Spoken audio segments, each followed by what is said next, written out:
পরহেজগার মা বোনেরা আমার ও ভাই বাপসিরা আমার, সর্বপ্রথম আল্লাহ রাব্বুল আলামিনের প্রশংসা আদায় করি, যিনি আমাদেরকে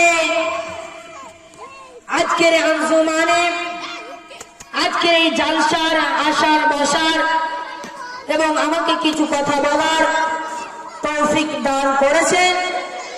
তিনার একটি ছোট্ট লাফজ দিয়ে, তিনার একটি ছোট্ট বাক্য দিয়ে আমরা সকলে বলি আলহামদুলিল্লাহ। আলহামদুলিল্লাহ।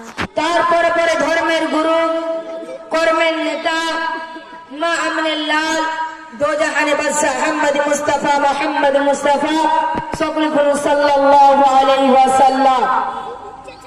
ব্রাদার ইসলাম, আজকে যে বিষয়টি নিয়ে বক্তব্য রাখবো, যে টপিক নিয়ে আলোচনা করব, সেই বিষয় ভিত্তির নাম হচ্ছে, সেই টপিকের নাম হচ্ছে অহংকার।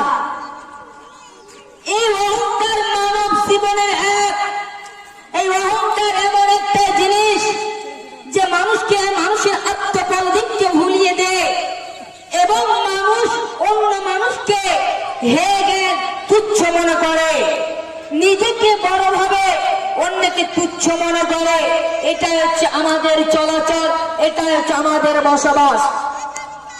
এই জন্য আমার আল্লাহ পাক রব্বুল আলামিন অহংকারীদেরকে, যারা অহংকার করতো এই দুনিয়াতে, যারা অহংকার করে তাদের ব্যাপারে কঠিন হাস্যের উচ্চারণ করেছে আল্লাহ পাক রব্বুল আলামিন। আল্লাহ পাক রব্বুল আলামিন কুরআন পাকের ভিতরে সূরা ইসরার ভিতরে 37 নম্বর আয়াতে কি বলেছেন দেখো, বিসমিল্লাহির রহমানির রহিম, ওয়ালা তামসি ফিল আরদি মারহান ইন্নাকা লান তাখরিকাল আরদা ওয়া লান তাবলুগাল জিবালা তুলা।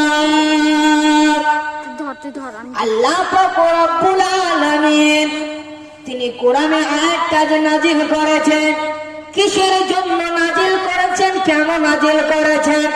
আল্লাহ পাক রব্বুল আলামিন অহংকারীদেরকে বলছেন, ওই দাম্ভিকদেরকে বলছেন, তুমি অহংকার করো না, তুমি অহংকার করে এই পৃথিবীর জমিনটাকে, তুমি অহংকার করে এই পৃথিবীর জমিনটাকে ধ্বংস করে দিতে পারবে না এবং তুমি পাহাড়ের উচ্চতায়